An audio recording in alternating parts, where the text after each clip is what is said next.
Tov. Good evening, everybody, and welcome. Thank you all for coming.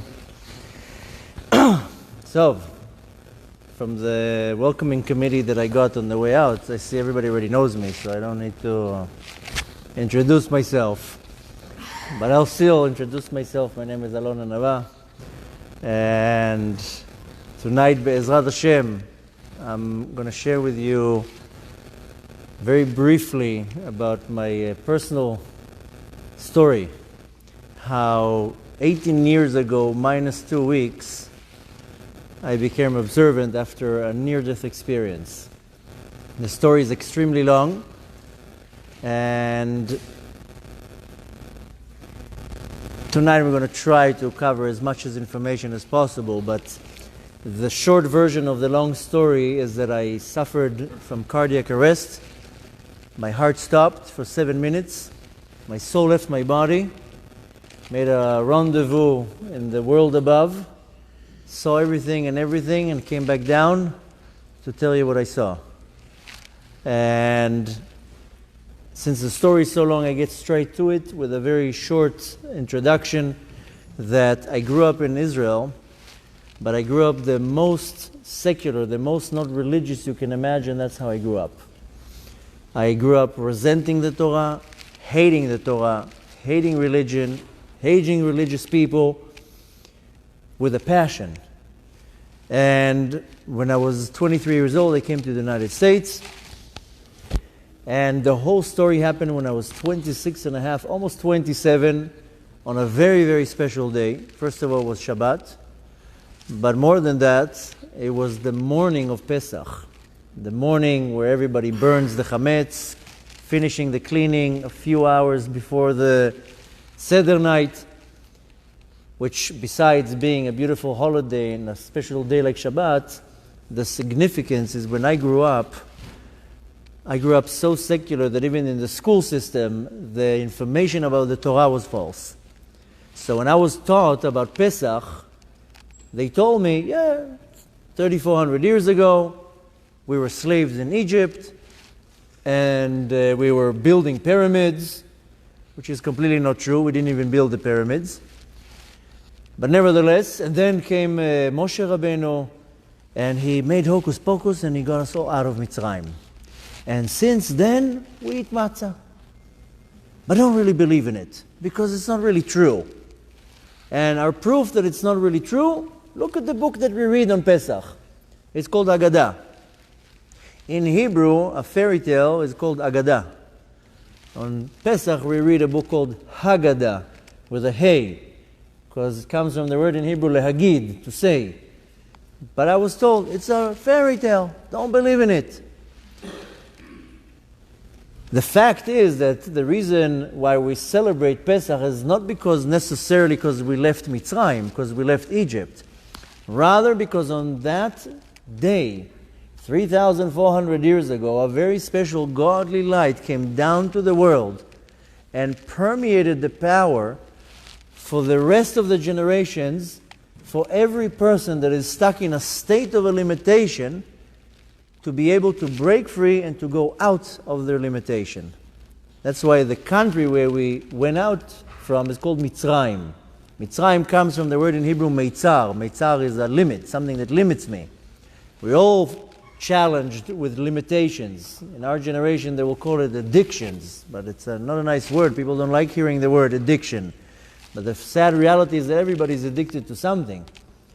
We need somehow the power to go out of any type of limitation, and limitations is not necessarily something physical.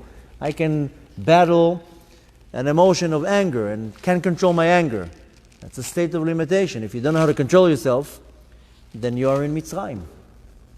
And on that day, a very special godly light came down to the world that any person in any generation will ever be able to go out of their limitation.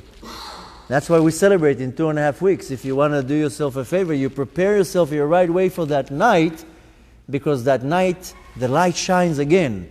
All you need to do is focus yourself to the light, and you will benefit such a power that will allow you to fight any type of limitation you have in your life. And that's the day that I see to myself that I went out of my physical slavery into spiritual freedom. Now the story is extremely, extremely long. And I go through the story very, very fast, as much as I can.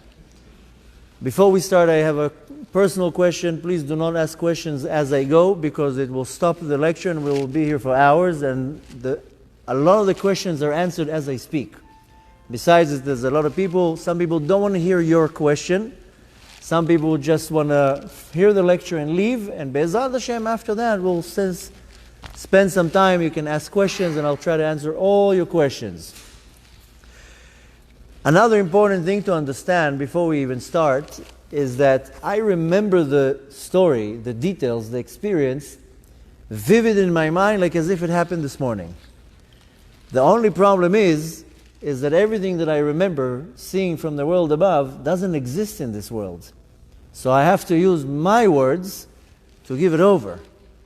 And it's extremely important that you don't take every word literally and get stuck on it. And if something is really not clear, then maybe either write it down or wait for later to ask.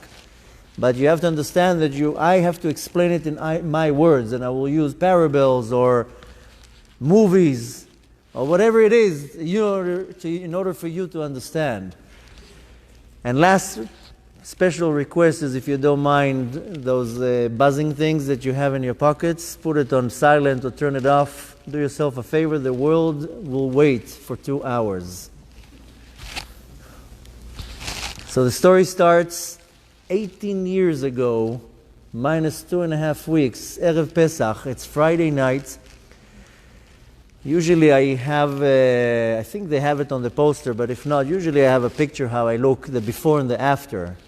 You know, they say a picture's worth 1,000 words. My pictures are worth 100,000 words. Sometimes I only need to come, put the picture on the chair. I don't need to give the lecture, just put the picture.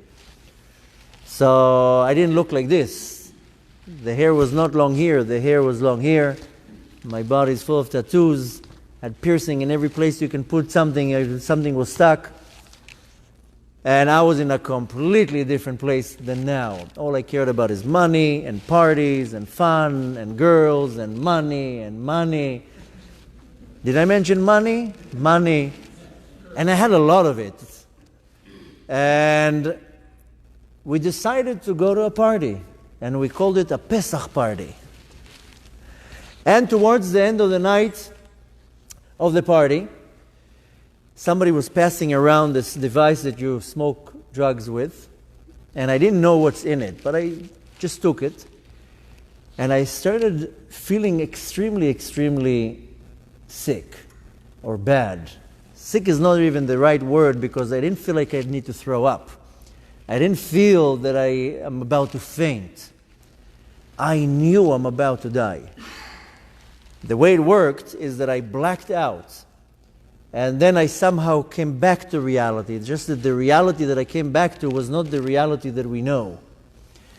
And a very short and important information, I think they call it here a disclosure, or how do you call it? Disclaimer. A lot of people see my lecture live online, and the first, if not the last, question that comes up to their mind is, how do you know that everything that you saw wasn't a hallucination? I mean, you just said that you took drugs. So first of all, I have a whole video online that somebody asked me that, and I answered, and the video's online, and the title of the video was my near-death experience a hallucination? And I give there all the explanations how it cannot be and it wasn't. Regardless to that, not that I'm saying it in any out of pride, but it wasn't the first time in my life that night that I was experiencing drugs. And I was able to say on that spot, that was not a high. I knew what's a high, what's being drugged up or hallucinating, and what's not. This was not. Later on we can elaborate about that, but I don't want to waste too much time on that.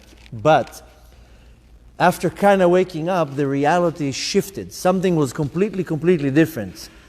The walls looked different. The sounds were different. Everything was different. Now, I know a lot of people don't like when I come up with scenes from movies. They think it's not appropriate, but unfortunately that's one way of presenting a situation, is because people see movies and they see a visual. Now we're trying to work on a visual version of my story. Unfortunately, we called Steven Spielberg, he was busy, so we have to figure it out without him. But we're trying to make a visual video of how it looked. So at this point, we're just trying to take from this movie something, because movies can present something in a very real way. I can give you now half an hour an explanation of something that I saw or experienced, and with 1 minute of a movie scene, you'll get it without me going for 30 minutes. So I have a crew of editors going online looking in movies for different scenes, so we can say it looked like that. So if you remember, and another thing I want to say tonight, because maybe some of you are hearing it for the first time, and tonight was advertised that the story will be shared different than what it usually is. It's not the version that what's online or what I say in most lectures. We're going to add a few more details, so it might take a little bit longer. So for the ones who are hearing it for the first time, you have to be a little bit more patient. But if you remember, many, many years ago, there was a movie called Ghost with Demi Moore and Patrick Swayze. Hope he's not going to sue me for saying his name wrong. But nevertheless, if you remember, when somebody died, it looked like these black things on the floor that were going on the floor and then getting closer and closer and to the person. It kind of looked like this, but not so small. It was huge. The whole floor became black and coming closer to me and coming closer to me and closing on me. And that's why I knew, this is not some high, I knew that I'm about to die. It was in a level of toda'ah, of knowledge. I understood that. Something was removed. We don't understand certain things. We can understand things when it has to do with me. For example, if I have a headache, I know I have a headache. Nobody needs to come and tell me you're having a headache by the way. Right? If you're hungry, you know you're hungry. If you're sad, you feel the sadness. This is called knowledge, comprehension. We can only know it about myself, but I can't look at you and say, oh, I know what you're going through. Because we have some type of a spiritual block. But at that point, I didn't have this block. So I felt everything around me. And I knew that I'm about to die. At this point, you know how sometimes somebody's staring at you and you feel somebody staring at you and you turn around? Someone was staring at me, but it wasn't that I felt it. It was in me, and I knew. And I turn around, and I see a human being. But I know it's not a human being. I know that it's the angel of death that comes to take the souls out of the body. In the beginning, he looked like a human being, but very, very fast, he kind of formed into the real shape of how he looked. And I, as they say in simple words, lost it. I freaked out. From the fear, I ran away to a different place, and everywhere that I turned, he's there. And I turn over there, he's there. And everywhere I go, he's standing and he's looking at me, and I hear him talking to me in my mind, telling me, there's nowhere to go. I came to take you. And I lost it, and I ran out of the building into an elevator, and imagine exactly like in a movie scene. I'm in the elevator, hyperventilating, or in simple words, freaking out. The doors close, and I turn around, and he's in the elevator, and that's when I completely lost it. Everything started melting down, all the walls were disintegrating, everything, the ground underneath me was disintegrating. Suddenly the reality shifted completely, that I understood that this world is slowly, slowly falling apart. Meaning, in other words, I am leaving from this world. Taking another example from a movie, 30 years ago, there was a movie called, maybe more than 30 years, Back to the Future, with Michael J. Fox. I'm not going to go through the entire movie, but remember the part that he had a picture of himself and his brother and the sister, and it was fading and fading and fading and fading? Why was it fading? Because his parents were not going to marry, so the future, so to say, was fading out. It looked like the world is disintegrating because the world had no reality anymore. I ran out of the building. This whole thing happened in Manhattan, in New York, in the west side of Manhattan. All I wanted to do is go home. I go into a taxi. A friend is with me. I'm sitting in the back seat of the car, and I'm hyperventilating. I'm actually physically choking. And my mind is racing. I know with no doubts and no questions that I am going to die. And I told you before, this was only because a lot of people ask me, how did you know you're about to die? What does it mean you know you're about to die? The easiest way to explain it, you have a headache, you know you have a headache, and nobody will come and tell you you don't have a headache right now. I just knew it. Why? The reality started falling apart. There are a few movies that we found now that emphasize it. I don't want to ruin a lot of the things because we are coming with some type of a short video with visuals. But we're looking at the world. One thing that keeps us sane in this world, that nothing moves. When things start falling apart, that's when you lose it because the world is colliding. The whole world was disintegrating, melting down, but not melting like an ice cube. Rather slowly falling apart. And this is where I started seeing myself. There is a movie, it's called Lucy. And there's a part in that movie that is exactly on the money. I have an editor that he's looking for different visuals from scenes. And he sent me that scene. And when I looked at it, I was like, this is exactly how it looked. I started falling apart. And pieces of me were falling. Now, it wasn't like a finger fell. It was like that.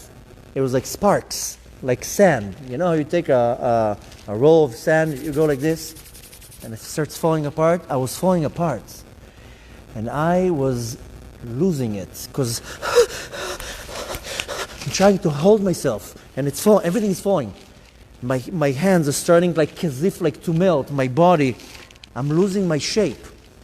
Just imagine the mind. I'm literally going crazy, and I'm trying to hold it, and physically I was choking. I can't breathe, so I'm trying to open the window, and I have no reality, so my hand goes through the knob. I'm trying to grab the knob of the window. I mean, this 18 years ago, they didn't have a button. It was a knob. Remember those things? And I'm trying to grab it, and my hand is like fading and disappearing, and it's going through it. And I realize and understand I'm fading away from this world. I'm dying. Our knowledge is I'm dying. And as I'm looking out the window, the whole world stopped. Everything froze, like as if you're looking at a screen, you're clicking the pause button and the movie stops. Everything stopped. And I'm looking around, nothing is moving. Everything is still. And the only main thought that was going in my mind was not fear, was not pain, definitely not confusion. I was sharp and alert more than anything you can imagine. We are so numb in this world, we can't even imagine how slow we are operating here. The way for us to realize how slow we are operating here, just look at the speed that an electron is going around the neutron. So fast that it looks still. We're so slow here that later on, in the form of a neshama looking down, we are in slow motion compared to spiritual beings. We are talking like this. Nothing is moving in this world is moving so slow. For a soul within a split second, it sees 1,000 years. The thought that was running in my mind, the knowledge, the comprehension, is that I can't turn the situation back. Or in our terms, it's called remorse or regret. I'm sure you are familiar with the term tshuva, that a person does tshuva, repents. The first thing that a person has to do is stop doing sins. That's the first condition. You can't do tshuva if you're still doing the sin. First, stop the sin. Second thing, you have to have regret. You have to have remorse. You have to admit, this is called hoda'ah, vidui, a confession, but one of the things is you have to regret what you did. This is a stage in tshuva that most people don't go to. You really regret what you did? No, you didn't. Be truthful to yourself. Do you really regret? You know what you regret? That you didn't buy stocks in Google 20 years ago. That's what you regret. Aye! When you came like 1 minute later after Black Friday when they closed the store and the price went up. That's what you regret. You don't regret 20 years ago for hurting somebody's feelings. Maybe you do. I'm not saying it personal. Don't take my words personal. The point is that the feeling that I had in my mind, in our words, is very simple. I knew I'm about to die. I knew I'm about to meet the Master of the universe. In this world, we don't really know of His existence. We don't feel it. We don't see it. But I knew, with all my bones and with all any tendon and any blood cell, I knew I'm about to meet the Master of the universe. And I have a serious problem because I'm coming up there with nothing. I don't even have a mitzvah.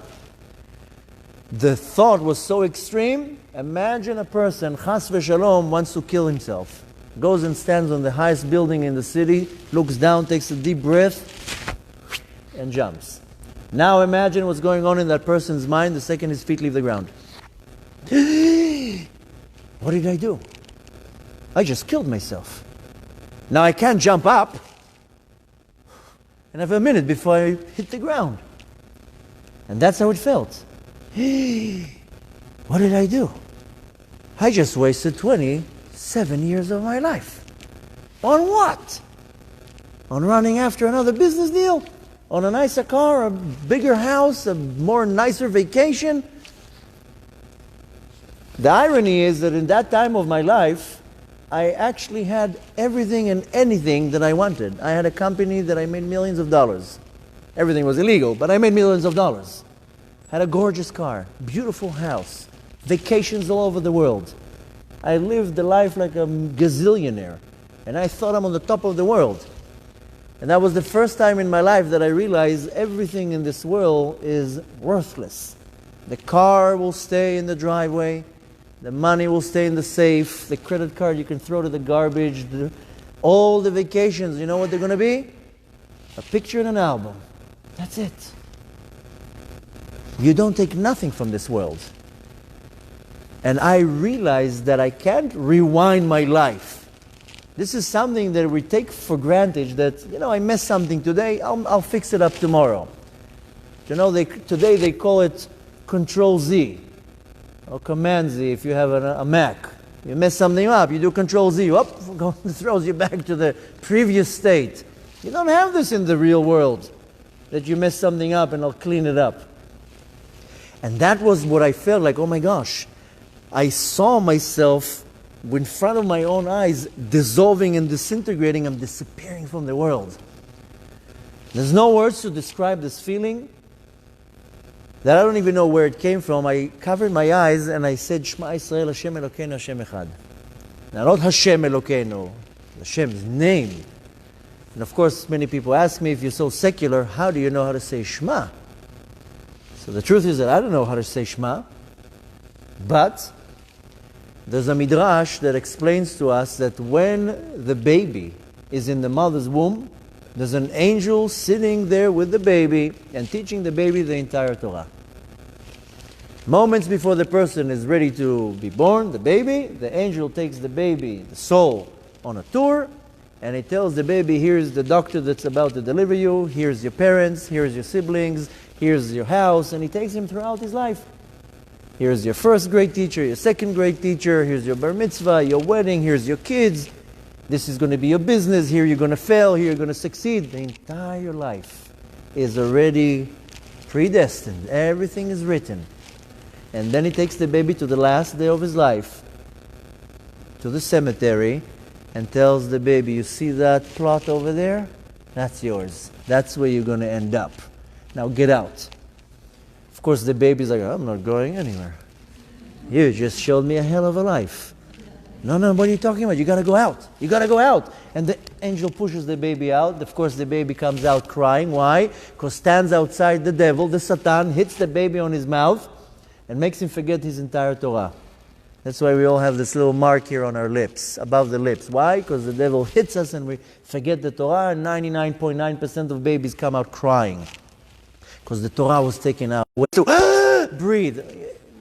the Rabbi is crying because the Torah was taken. One thing that most people don't know is that moments before a person dies, you know who shows up? That angel. Hey, what, you don't remember me? Come on, we were roommates for 9 months. Ask a doctor, ask paramedics, they'll tell you that many people die with an expression of, why? Because they see the angel. My son has that expression almost every day. When I wake him up in the morning, did you do homework? So, some people, they're shocked when they see the angel. Some people, they're like, hey! You don't want to be shocked. You want to prepare yourself that when you see the angel, you want to wait for Mashiach to come, and we're not going to have to say, hey! But chas v'shalom, when a person leaves the world, the angel comes and appears, and the person suddenly remembers everything. That's why I knew how to say Shema, because I knew that I am out. I knew that tefillin I can't put anymore. I knew that tzedakah I cannot give anymore. I knew that to say sorry or to do any type of repentance, I cannot do anymore. But to say Shema Yisrael is a mitzvat aseh from the Torah. It's a positive mitzvah from the Torah. So why don't you take a mitzvah on the way out? Maybe that will do something.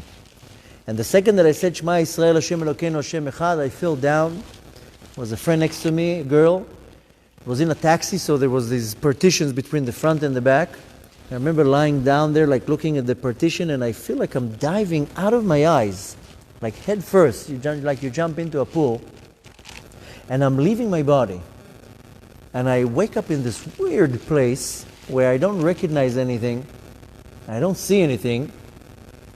All I notice is that there's no sound. But the silence was real silence. We don't experience real silence. Let's all be quiet now for 20 seconds. You're going to hear a lot of noise around you. You hear the air conditioning, you hear a car from outside. Even if it's in the middle of the night, 3 o'clock in the morning, you always hear some buzz in your ear. There's always noise around us. This white noise that we don't even notice how much it's annoying us. The more noise is reduced, the more relaxed I become. I just came now from New York. People are here, at least in Florida, I say, I'm more relaxed. The noise is bothering us. This was not normal silence. It was mute, dead, no sound. This silence was the most amazing, pleasurable, calming feeling you can imagine. We don't even notice how uptight and aggravated we are all day long in this world. Some people are in a more spiritual, refined level. They're more relaxed. They meditate, they pray, they eat right. They're relaxed. Most people, their energy, Shem Yerachem. The silence was beyond silence, and it was the most amazing, calm thing. The next thing that I feel is that I don't have a body, that I'm a spirit. I'm everywhere. I'm here, I'm there, I'm all over the place. And that's another thing that most people don't realize, how heavy is my body. How limiting is my body. Anywhere that I want to go, I have to carry with me 200 pounds of bones. I want to lift up my hand. Look at this, 40 pounds, just like that. I don't even notice how heavy I am, how annoying it is that I am struggling to move this body. You know really what we are? We're like turtles. We're carrying something on us, because the real me is a soul. And I'm dressed into a body, and I have to move this body. And I was ejected from the body, and it was like, like kind of after going to a good massage or a chiropractor. You're out of your body. Oh, finally. We're stuck in this corpse, and I'm everywhere, and I'm flying, I'm light. Unbelievable feeling. The third thing that I feel, which was the most amazing, that there wasn't any time. Time disappeared. I didn't have a watch. I didn't have to go anywhere. No meetings, no iPhone, no WhatsApp, no Facebook, no emails, no nothing. Shh. We don't even notice that our life is defined by time, seconds, minutes, hours, days, months, and our entire life is boxed. You know how we look at a calendar and it has a lot of boxes? That's our life. It's boxed. At 6 o'clock I have to wake up. 6:30 is shacharit. 7:30 is a shiur. 9 o'clock is this. 10 o'clock is that. 11 o'clock is this. Tomorrow I have that appointment. The next day I have this appointment. Suddenly I don't have to go anywhere. No time. So just imagine the scenario of me flying in a place of nothing. Nobody, no time, no sound. Psh, the best vacation you can imagine. Even best in Kosherica. As all this is going on, I'm still me. I might not have me, but I'm still me, so I have my own thoughts. And I'm thinking to myself, what's going on here? What is this place? Where am I? How did I get here? All these questions. So I hear a voice, which was not in the form of a voice. I call it a voice. But it's kind of like a dream. Try to now meditate on how a dream is. Do you notice that in dreams there are no sounds? You think there are sounds. There are no sounds in the dream. You know there's no languages in dreams? There's not a lot of things you don't have in dreams. It's a perception. If you hear something, you don't really hear it. It's the knowledge of hearing. I'm going to take you on a different journey. Some people think this philosophy is crazy, but the teachings of Kabbalah explains that you know that right now you don't even hear me. You think you hear me. Our souls are communicating, and we are transmitting to each other data, like phones, like internet, like computers, and it's translated in a form of, I understand it's a voice. It's no voices. We are exchanging information.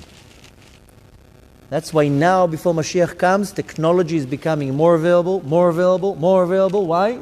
So the second Mashiach comes, we're not going to completely collapse and have an overdrive by seeing what's happening. Mashiach is going to come and break the physicality, and suddenly we're going to wake up into a reality that we don't have to use a phone to talk to each other. I'm going to talk to you. You're going to be on the other side of the world. I'm still going to tap into the frequency and we'll talk without the box, without the radiation. We're going to know how to tap into that place in the universe and we communicate.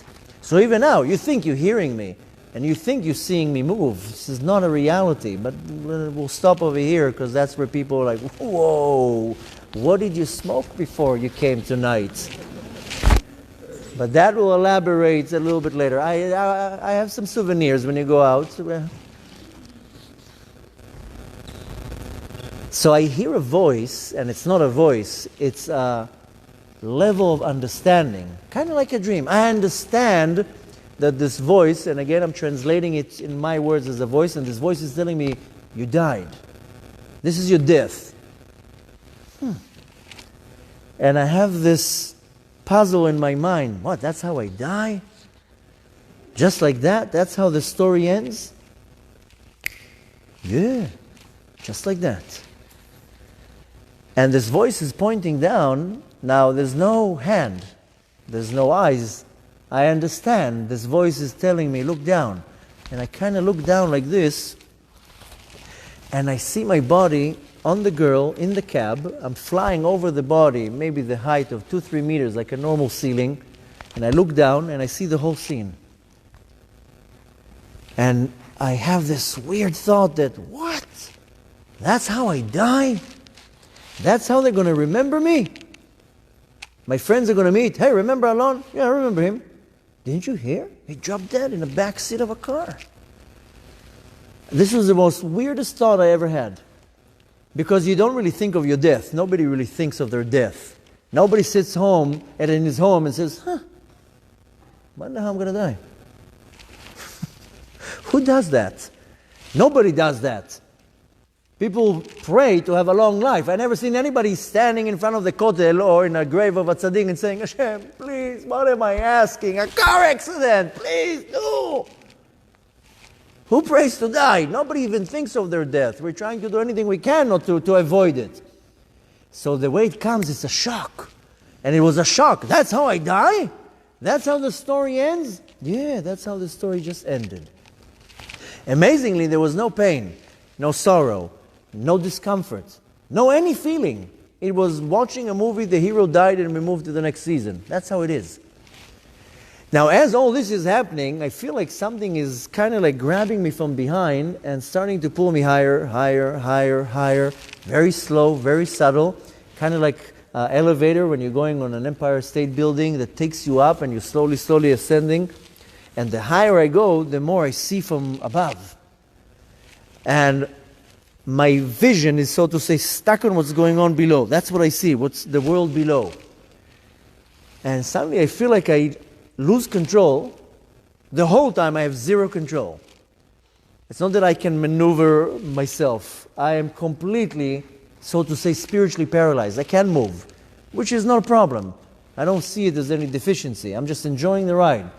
But I feel like suddenly I fall down into the body of the girl that my body was on, and within a split second, I see her entire life. I told you, souls are not slow like us. It's like as if I saw her entire life within a split second, but time stopped, so I was able to completely stretch time and to able to focus on every little part of her life. If you have to put it in some type of a visual, it's like as if I'm sitting on a chair like this, very comfortable, in her body. So this is my vision. But suddenly my vision is 360 degrees. I see everything. Imagine, some young people will not even know what I'm talking about, so go to Google and Google it. But many years ago, movies were on film.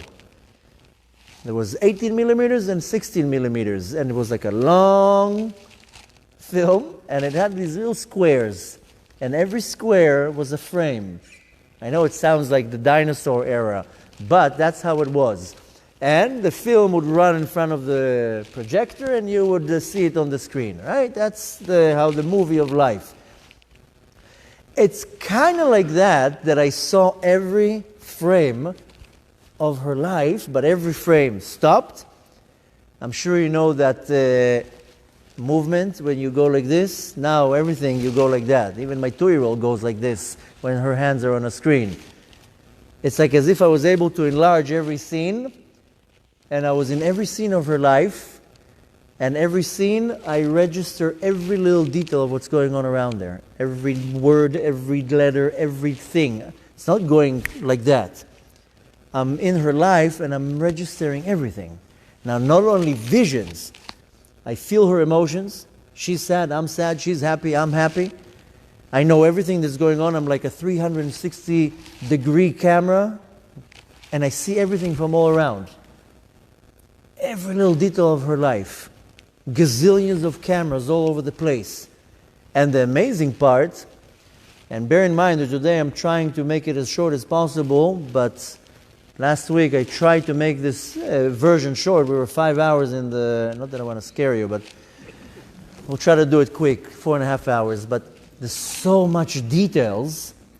Now I know a lot of people tell me, give me the 15-hour one. I have patience, my friend. This is a very comfortable chair. So B'ezrat Hashem, we'll try to do it as detailed as possible. There's so much details, but just to emphasize, and the reason I want to do that is because we want to realize the power and the capacity of the soul and how limited we are. You go into a room, the scenes are moving so fast, you can't focus on something. Can you imagine in a room 100 people are talking, and it's like as if I went into a scene, there's 100 people, I'm able to pause the scene, and I hear this conversation, this conversation, this conversation, this encounter from her life. Every detail is emphasized and magnituded, and exactly like Google Earth. You know how sometimes you Google an address and then you have the street map and you click on it and it will open a picture of that house?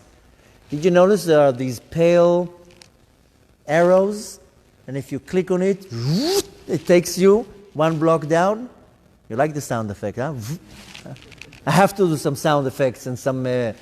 But imagine now you do that. Go to Google, write an address, you'll see the house, Click on that faded arrow, and you just jumped 1 block. And you can go like that, and whoa, what do you know? You're turning around. This was a Google Earth on steroids.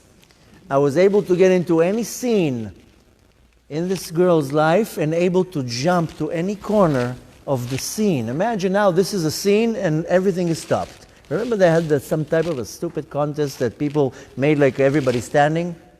Oh, it's called. Everybody made cuckoo from that. Kind of like that. Everything froze, and I'm able to walk in the scene and see every little thing. Remembering every detail, every word that I saw, every little thing. And the reason why I'm telling you this now more in length, because later on when I came back, I remembered all of that. To be able to tell her that. And this scene, in one way, looked like a split second of endless information, but it also looked like 1 billion years. In the spiritual world, there's no time. When God wanted to create the world, He had to create 2 things. Time and space. The spiritual world doesn't have space and it doesn't have time.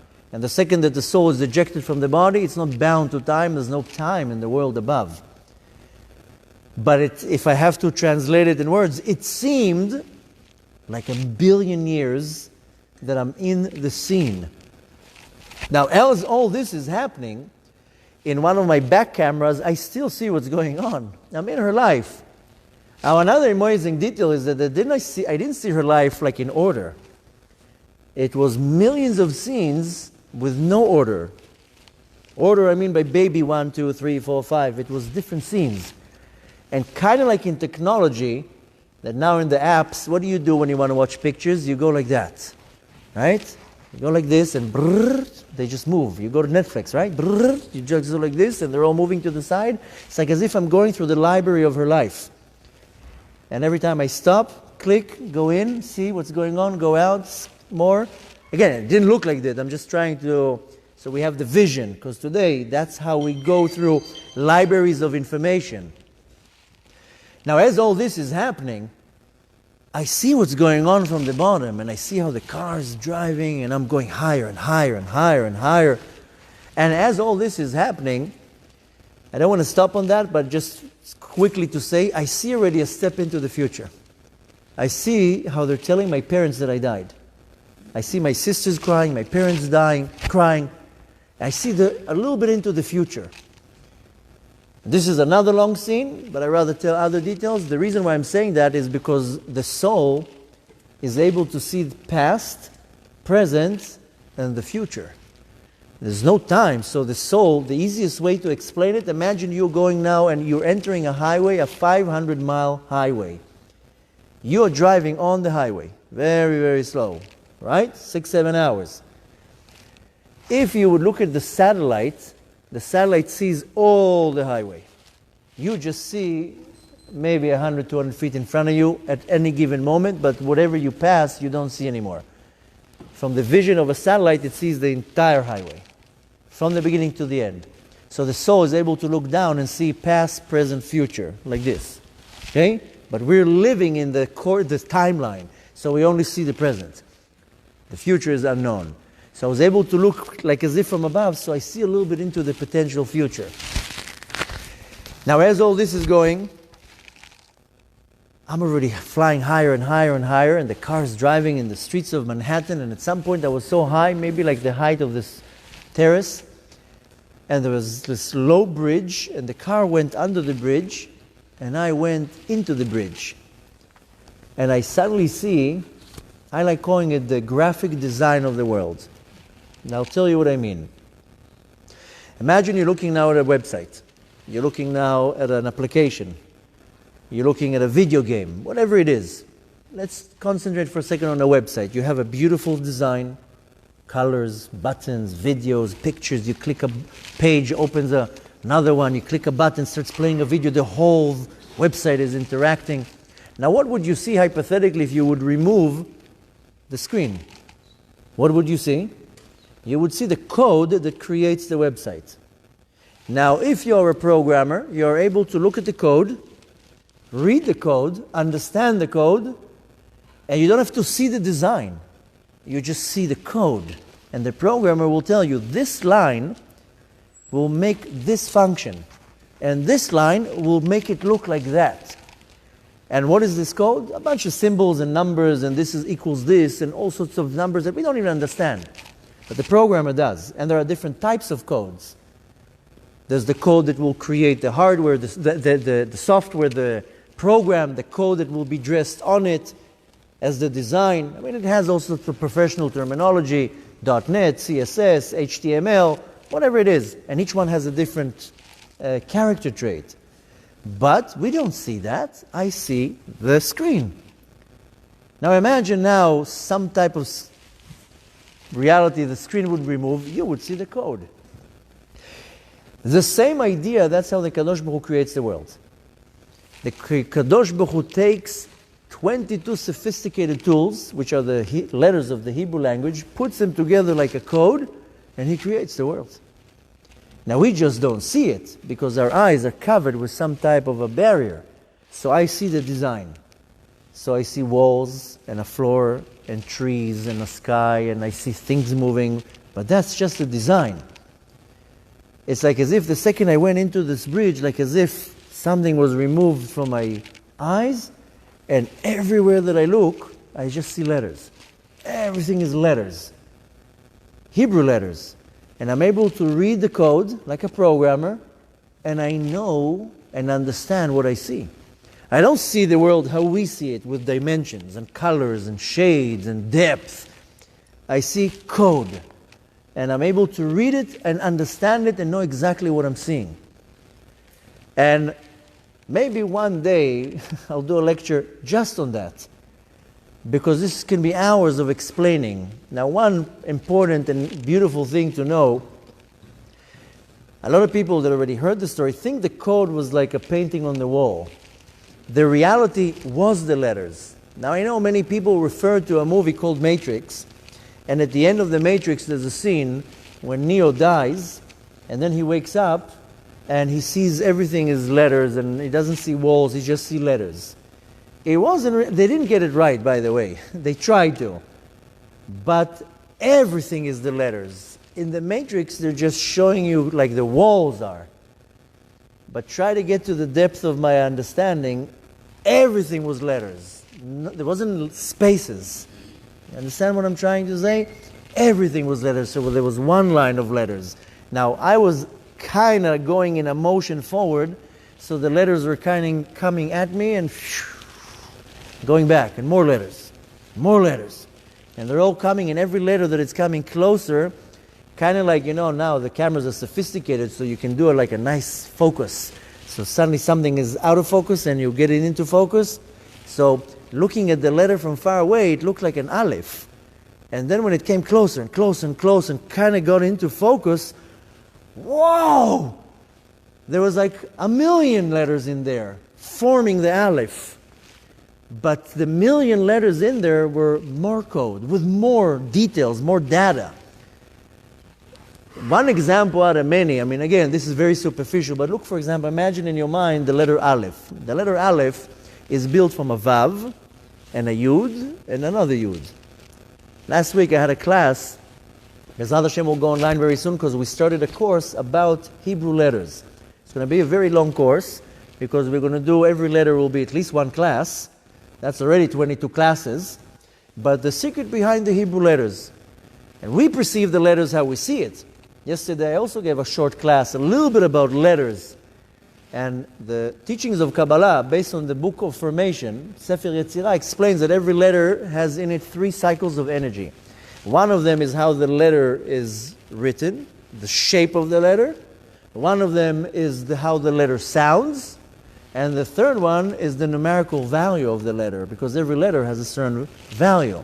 Now I know everybody knows that Aleph is 1, but Aleph can have many other numerical values. Because Aleph, you can also write Aleph Lamed Pei, and then it changes its numerical value, and so forth.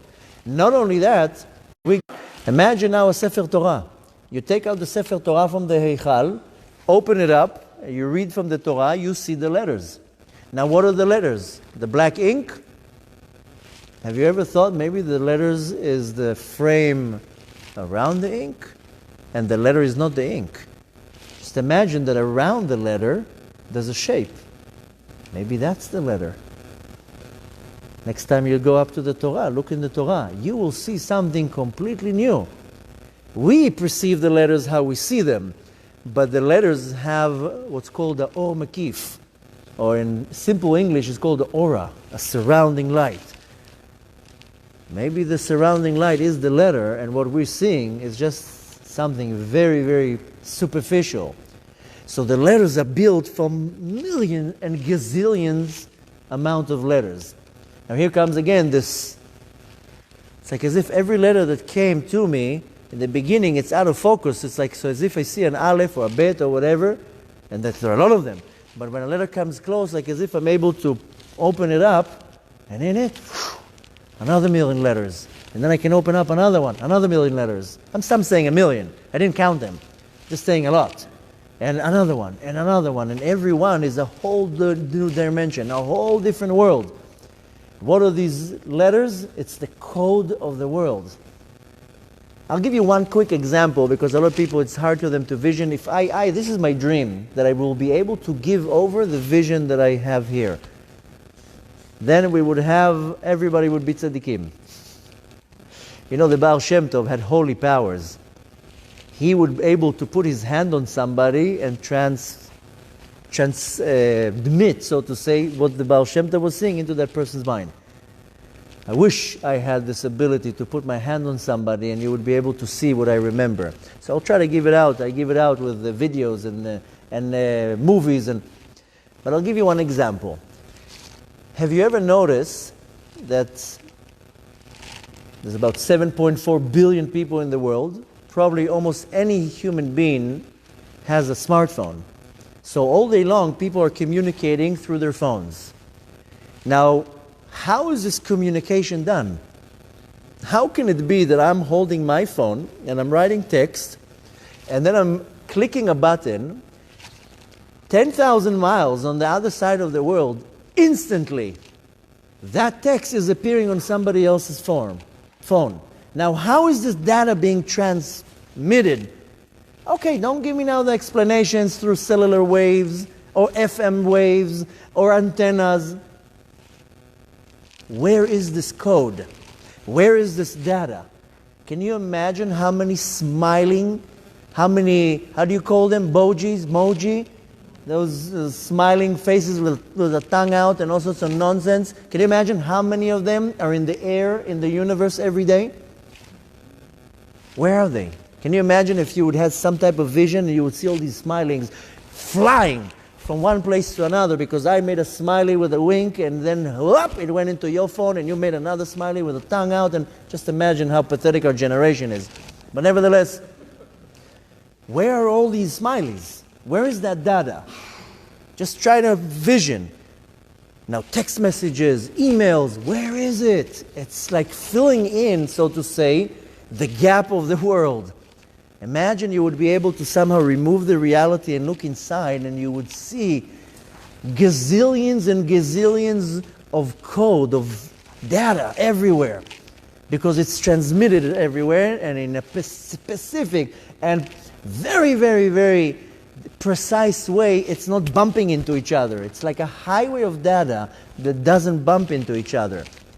So I see like the code that forms the entire world. Can you imagine like a Google database times that and so infinity?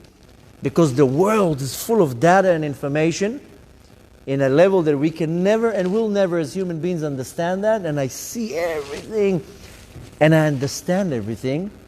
Kind of like as if I'm able to tap in to any device. How do the intelligence agencies, CIA, whatever it is, how do they tap into your phones, to your emails? And don't think for 1 second they don't. All your emails are recorded. All your phone calls are recorded. Every move that you do is recorded. There are gazillion cameras on us. Physical cameras. I'm not talking about right now the Hashem's cameras. How do they tap into all this information? They can tap into your phone within a click of a button. You can be on the other side of the world. Why? Because the data is sitting somewhere. All you need to do is find it. Find that data, you'll be able to tap into anything. The only thing that intelligent agencies still cannot tap into is what's in here. Can you imagine how many frames, we'll call it now frames, because our eyes are like a camera. Can you imagine how many frames you're producing in your life as a camera? Millions and millions and millions of every split second. It's a frame. Frame like a picture, like a scene. So I'm flying in this dimension of data and knowledge, and the experience is beyond mind-blowing. Now, how long does it take a car to go under an overpass? A second. And it felt like I'm there, I'm not exaggerating, 50 million years. Because everything I was able to focus on and receive this information, now I'm in a mode of receiving. That's it. Now in technology you also see it. Sometimes if you send people a large file with Google Drive or with Dropbox or whatever, you can define the recipient can edit, can only read, can only whatever download. I was in the mode of only seeing. Can't move anything, can't do anything. I'm just receiving. That was enough. Now to just continue a little bit, so I'm going higher and higher and higher and higher. And at some point I'm like flying in the height of like maybe 20 or 30 floors. I'm flying over the city and I see everything. But the city didn't have any physical structure. It was all code. So I'm going through the windows, through the buildings. There's no walls to the buildings. And the same way that I see this girl's life, I'm able to see in buildings hundreds and thousands of people. Imagine you're looking at a building full of windows. Imagine remove the wall, and I'm seeing through the wall every apartment what's going on. The same way how I see this girl's life, thousands of people's lives. And I'm able to focus on each one, enlarge it, open, see all the information, continue. I'm like a sophisticated machine that I'm going one person after the other, scanning them from top to bottom, and I know everything about every individual. Exactly like the girl. Kind of like me sitting here right now, and I stop this reality, and I'm able to go to the first one, enlarge, open, see everything, download, take all the information, read everything, I know everything about you. Next, and I know everything about everybody. Everything. Now, not only knowledge, what's your name, what's your social security, your date of birth, your favorite color, emotions, feelings, thoughts, every little thing. And every apartment that I'm looking at, I see one couple fighting. I don't only see the fighting, I know the entire history. What she's feeling, what he's feeling, like a machine. One room I see a boy crying, one room somebody's reading, one room somebody's eating, and I see every little thing and I'm able to stop on every person. And again, there's no time. So it looked like millions of years. Now, as all this is happening, I'm going higher and higher and higher, and I'm kind of like going out of earth. And exactly how you see sometimes in videos that you're going up and up and up and up, and suddenly it's closing down and closing down. It's like as if I'm slowly leaving this planet. And I see everything from above, and at some point I go so high up that I feel like, and I got sucked into some void of darkness. Now, up until this point, everything was beyond amazing. As much as I tried, even now, it's not even a fraction of really what was going on in the beginning. Now, everything was good, everything was positive, everything was amazing. I'm seeing these godly revelations that the best Hollywood producer cannot come up with these things. I can sell scripts to Hollywood producers with everything that I saw and how it looks. But once I'm like kind of sucked into this place of darkness, then everything changed. Because it felt, not physical, but like I got sucked into something so small, so it squashed me. So suddenly I'm like this, and I'm trying to move, and I can't move. Now, one interesting thing, and this is extremely hard to explain, when you are awake, you don't look at yourself, but you know that you're there, right? You don't look at yourself every 2 minutes to see if my hands are here. Okay, everything's here. But I know I have hands. I mean, I'm aware of myself. Can you imagine if for 1 second you would wake up and there's no body? You suddenly disappeared? Can you imagine what it would do to your mind? The person will freak out. The person would lose it. They wouldn't see themselves for a second. Forget about seeing. Feeling. You feel yourself all day long. You don't need to. You don't run a body check in your mind. But there is some type of system that you are aware of every fiber in your body. You know that even people, lo aleinu, Hashem yerachem, that they have to be amputated for some reason, they still feel their organs, they feel pain, or they feel it exists. They don't see it, but they feel. So imagine now that you are you, but without this. I'm like, I'm clear. I'm like invisible, so to say, but it's still me, just without the body. So when I'm kind of like looking, there's nothing here. So it's just the understanding and the knowledge that I am me, but it's not this me that I know. So I'm stuck in this void of darkness, which I don't know where I am. All I feel that I'm compressed, and it felt the most painful thing you can imagine. I couldn't move. It was like 100,000 pounds is on me, squashing me. I can't move. And it's becoming tighter and tighter and tighter. It literally felt like I'm being pulled through a funnel, but from the wide side. So it's coming stronger and more closing and more closing. Now, here I'm going to try to, this is a very long part, I'm going to try to give one detail which is important. One thing that is amazing, I'm going to fast forward now from that point 3.5 years.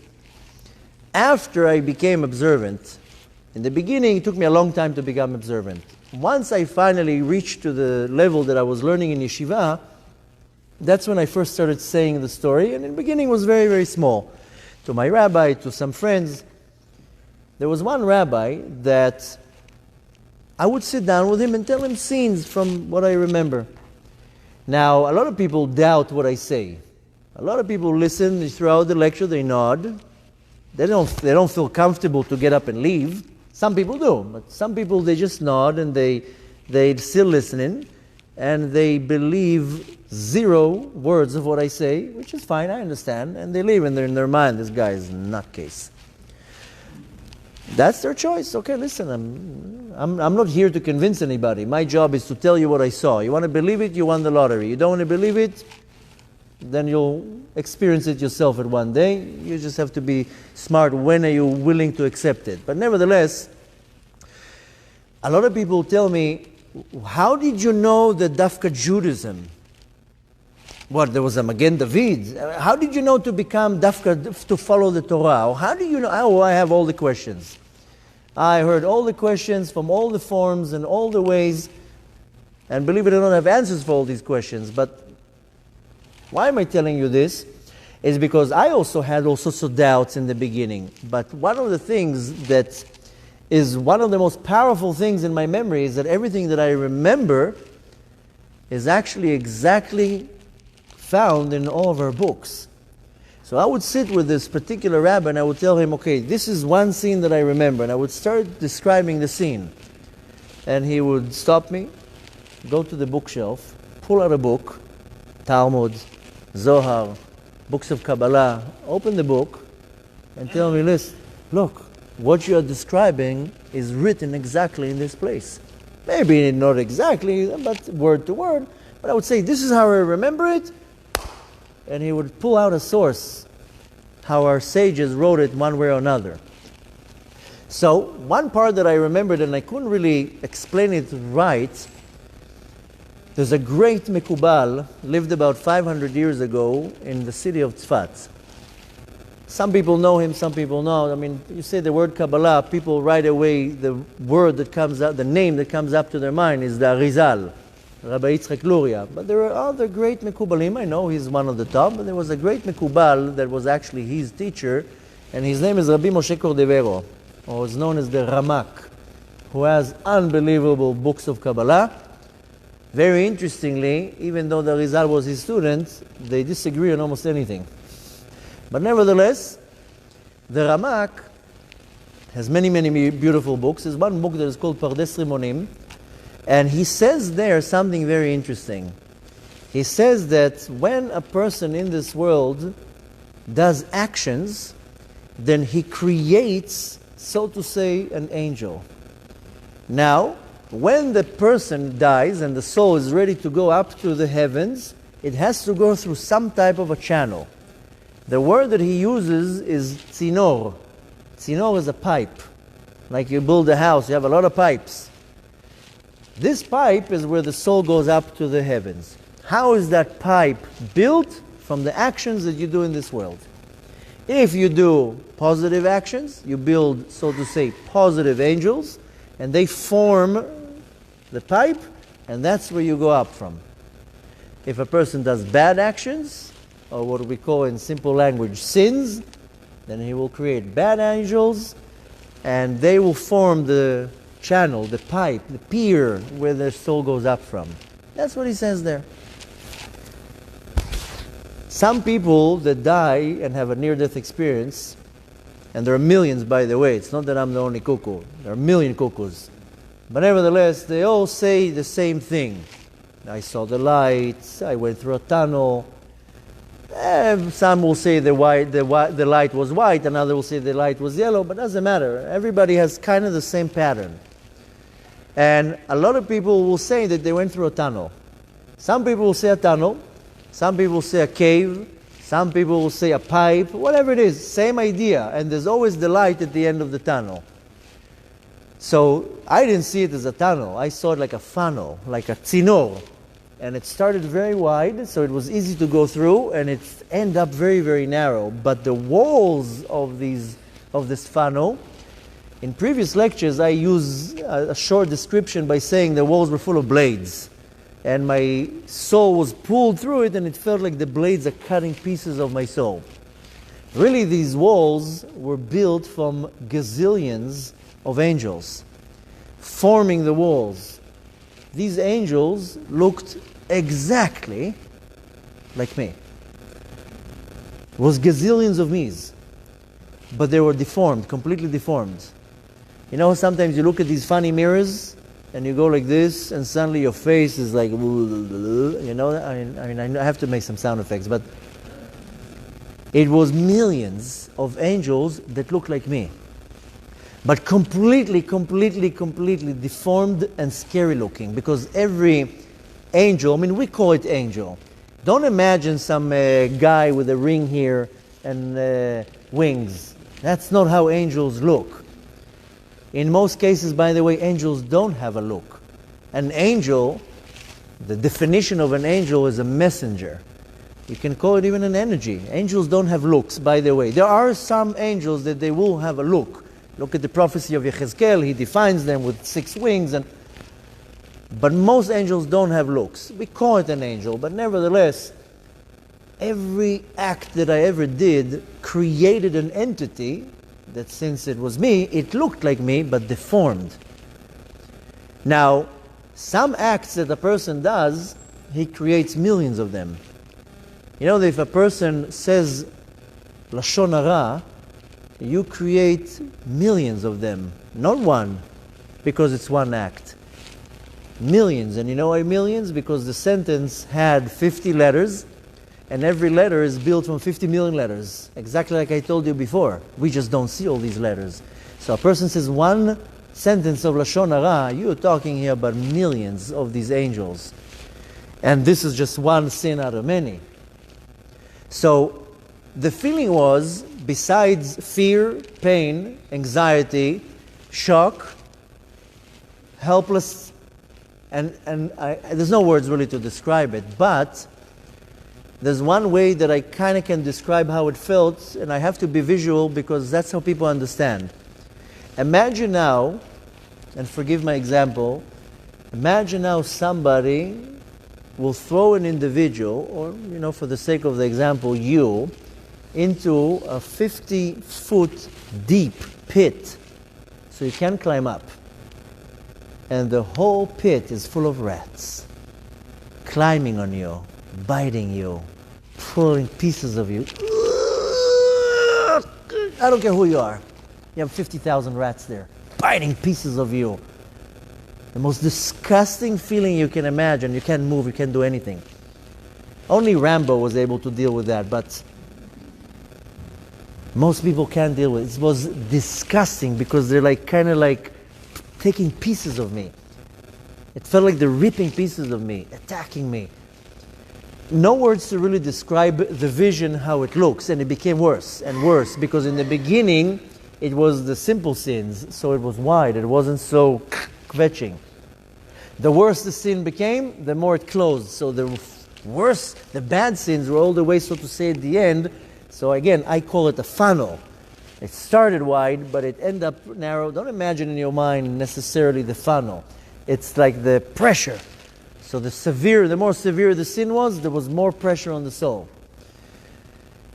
And the thing is that in my mind, it wasn't about to end. You know, in this world, everything has a definition.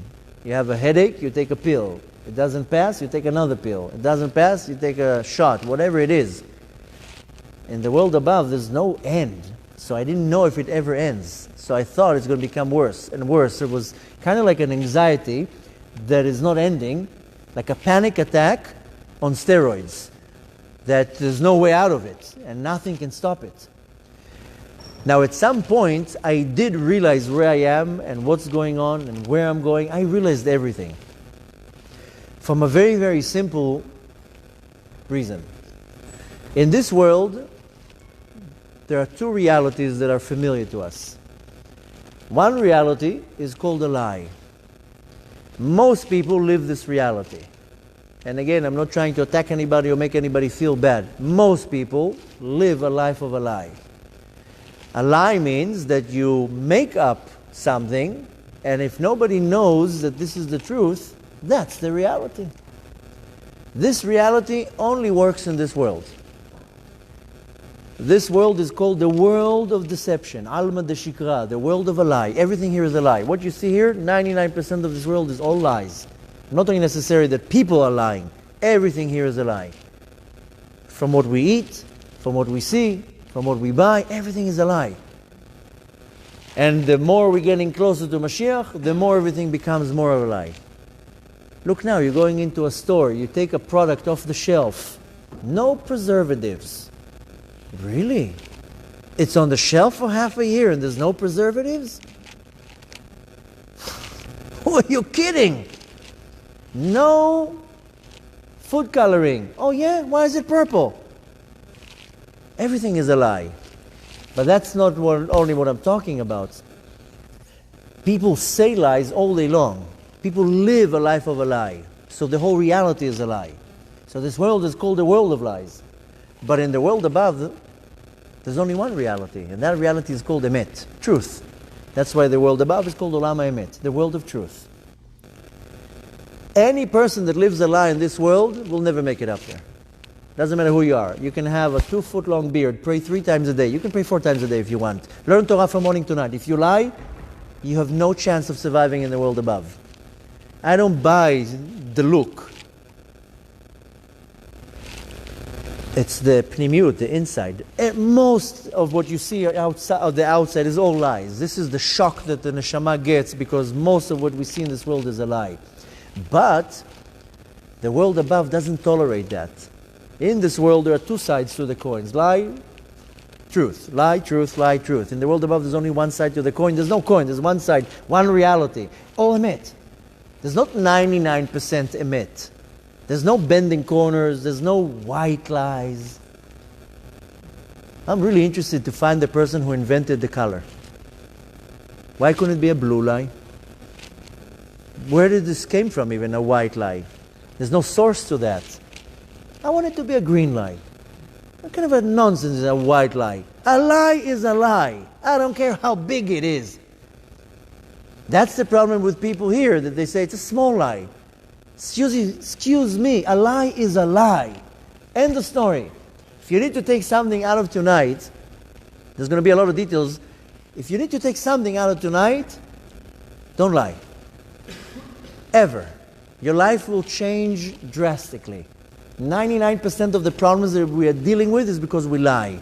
Because we take the most powerful tool that Hashem gave us and we use it to destroy, and we use it to damage.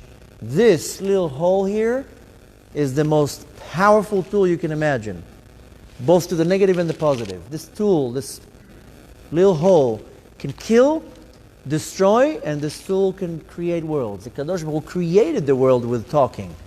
If you know how to keep this, you're going to be the most happiest, healthiest, successful person in the world. Again, 99% of your problems is because of this. Now, a lot of people don't relate necessarily. People don't understand that if they lie here, then the business doesn't work out. And if I slander, then my relationship will not work out. They don't make the connection. There's no dictionary of saying, do this, it's going to affect that. But most of the problems that we have is because of our mouth. What goes in and what goes out.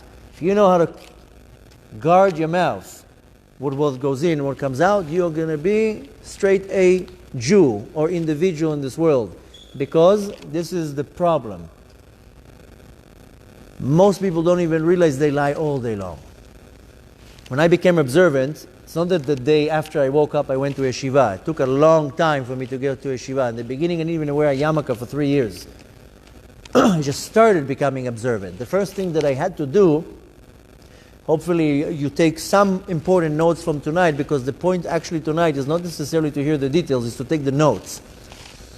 One of the first things that I had to do when I became observant is to get rid of all the junk in my life. And I have to use some bad words, and people don't like hearing them, but we are all addicted to something. We all are addicts. Some people are addicted to severe things like drugs and alcohol, and some people are addicted to the phone. I mean, most people are addicted to their phone. Some people are addicted to the car, to their job, to Facebook, whatever it is. You know how you know that you're addicted to something? Try to go without it for 3 hours. That's it. Let's see you go without your phone for 3 days. If you can go without your phone for 3 days, kol hakavod. But the point is that I was addicted to anything that existed in the world. So the biblical word is not addiction. The biblical word is a slave. I could not become a slave to God if I'm a slave to anything else. Nobody can become a slave to God, and that's who are we slave to. I know it doesn't sound so nice, but being a slave to the master of the universe is the best thing you can ever do.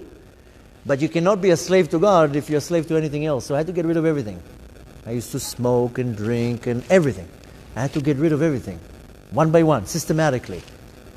Then the next thing that I had to do is start refining myself. How can you come through these doors 3 times a day and pray with this mouth, when this mouth cheats, lies, slanders, curse, and uses false language? I had some type of a problem with doing that. And I recorded myself. Try to do that yourself too. Record yourself one day, and then listen to it. You might want to throw up if you hear how you talk. Because so many words that are very not necessarily come out of your mouth. You know that most people, when they bang their leg on the side table, you know what comes out? Why do you say that word? Something doesn't work out. Oh! Why do you have to say this word? Does it change the situation? Say ouch. Oh no. Record yourself, because you don't even notice how much of these words come out. Somebody cuts you in the road, you curse him, you curse his mother, you even know what his mother's profession. You don't even know the person. So he cut you. Big deal. Maybe he's in a rush to a hospital, and you already cursed him with every disease that exists. Why? So this mouth, I couldn't stand to hear myself, because every word that came out of my mouth was a derogatory word or some type of adjective. So I started cleaning my mouth. So you know what I used to do? I just wouldn't talk. It's called the ta'anit dibur. Don't talk. You have nothing smart to say? Excuse my language. Shut up. So for 2 years I didn't talk. That's the easy way out. And then came the big one, because I could not stand the fact that every word that came out of my mouth was a lie. So I bought myself a little notebook that cost me 99 cents, and every time that I said a lie, I would write the lie and the hour. And then at the end of the day, I would open the notebook to find 500 lies. And real stupid lies. Real Nonsense. Do yourself a favor, do that one day, and then report to me, or you don't have to report, just report to yourself. Most people all day long lie. Now, I'm talking about the little things. I would talk and then be like, no, that's not the truth. People thought I'm a little bit cuckoo. Because I would talk, and 3 seconds later I would correct myself. And there's so many different examples, but one example out of many, this is a very common one. You are late to an appointment. You're driving and you know you are late. And the person is calling you, so you avoid the first call. Why? Then he calls you again, you avoid the second call. Like as if you're not going to have to explain yourself when you see the person. But then you finally answer and the person tells you, where are you? Your eyes turn to the right and you look at the GPS. The GPS tells you that you're there in 22 minutes. I'm there in 5 minutes. No, you're not, you liar. You're there in 22 minutes. Right on the spot, you said a lie. Just tell the person, I'm sorry, I came late, I left late, I'm tired, whatever. I'm going to be there in 22 minutes. What do you think? The person is going to hit by lightning and some type of... He's going to be sucked into some void, the time stops, and when you come 22 minutes late, he's going to not notice that you were late. Why lie from the beginning? Just be honest. How many times somebody calls you, no, I'm at the mall. No, you're not, you liar, I'm looking at you. So just follow yourself, you'll see that you lie a lot. And I'm not saying it to hurt you, I'm saying it to try to help you, because the Kadosh Baruch Hu cannot stand liars. Hashem hates liars. People think that the Kadosh Baruch Hu likes certain things, and we don't even know what he likes. I can tell you what he dislikes. He cannot stand liars. End of story. And a lie is a lie. And I get all the tricky questions. I think I got about 10,000 times this $1 million question. Can I lie on my taxes? Well, lying is lying. Yeah, but the government is an evil government. Lying is lying. You asking me if you can lie or not? Lying on your taxes is lying on your taxes. I'm very sorry. Doesn't matter who the government is. And doesn't matter if the other side doesn't even get hurt from that. You did the lie, that's it. You brought this energy into the world. End of story.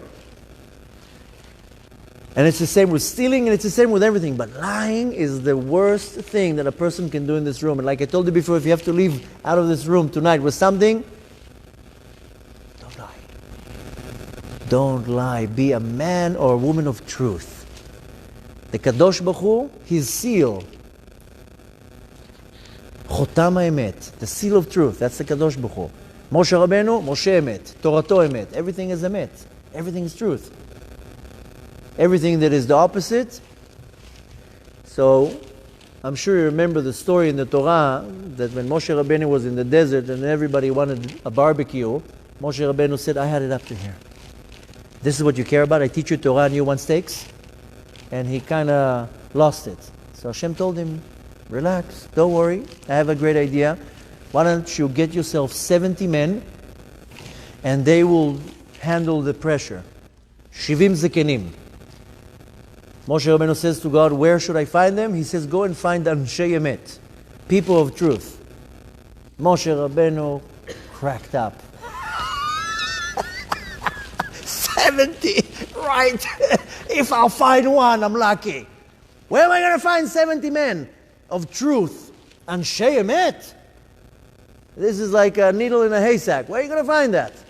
You want to be a Ish Emet, a person of truth, that everything is truth. And you don't manipulate, you don't distort, you don't round corners. Emet. Emet is nothing but the truth. Why? Because in the world above, it's all about the truth. So I got hit by the truth. And the Emet, you know why people don't like hearing the truth? Because the truth hurts. People don't like being rebuked. People don't like being pointed out when it's the truth. They become defensive. They become argumentative. People don't like the truth. Why? Because the truth hurts. That's it is. Try to look at yourself in the mirror and be truthful. Most people, they wake up in the morning, they look in the mirror. Whew. Wow. What Hashem did here is unbelievable. I don't know many people who look in the mirror and says, "You liar. I'm right." No, you're not. So you got to start working that department, because in the world above, there's no lying. And I got hit with the emet. And so I knew everything. I knew every little detail of what was going on. I knew every little part of the existence, and I knew that I'm going to the worst place. I knew everything. And I knew that the only thing that can get me out of that is only the Kadosh Baruch Hu. En od milvado. There's no bribing up there. There's no money. There's no friends. There's no nothing. There's no politicians in the world above. It's you and the Kadosh Baruch Hu. Can't bend the reality. Or how we say in Israel, protectia. En protectiot. No protectia. Protectia means that I know somebody. Here in this world they say it's not what you know, it's who you know. And up there, you only know Da'et Hashem Elokecha. You only know Hashem. And I knew I'm in big trouble because everything is galui v'yadua, obvious. And I knew that the only one that can change it is only the Kadosh Baruch Hu. So started a dialogue, and it was more like a monologue. Me screaming to the Kadosh Baruch Hu, help me, get me out of here. Please forgive me. I'm sorry. Not in like that way, but I'm like as if begging for my soul. It felt, I'm not exaggerating, like billions of years of isolation, of being stuck in this void of darkness. The feeling was a feeling of suffocating. In this world, we don't even notice, but we are dependent on many things in this world. Water, food, sleep, money. We depend on many things. But there's one thing that we cannot live without, and that's air. You can go 3-4 days without food. You can go a few days without sleep. There are people that live not in houses, they live on the street. But you can't go 1 or 2 minutes more than that without air. I don't care who you are. And we don't even notice that what we consume every 3-4 seconds is free, and we don't even think about it. Make yourself a habit once a day that you stop, take a few breaths, deep breaths, and say thank you to the Kadosh Baruch Hu that your lungs work. Thank you. And if you can't bring yourself to do that, go to a hospital and look at the ones, unfortunately, that are connected to a machine, and then do that. Thank Hashem that your lungs are functioning with no problem and you can inhale. Try this little thing that I'm telling you to do. Your life will change drastically because you are starting to use the muscle of gratitude. Most people are very not grateful to anything, and especially not for Hashem. So start with just breathing. It felt like I'm choking up there. That's how it felt. Spiritual choking, because I didn't have the connection to God. People think God is some fat guy in heavens with a long beard throwing orders, put tefillin on, observe Shabbat. Hashem doesn't do that. Hashem is a source of energy. Hashem doesn't have a shape, a form, a size. Hashem is just a source of life. If I have to somehow define Him, God doesn't have a definition. But without God, we can't exist. God is the water to the fish. You can't take a fish out of the water and expect the fish to live.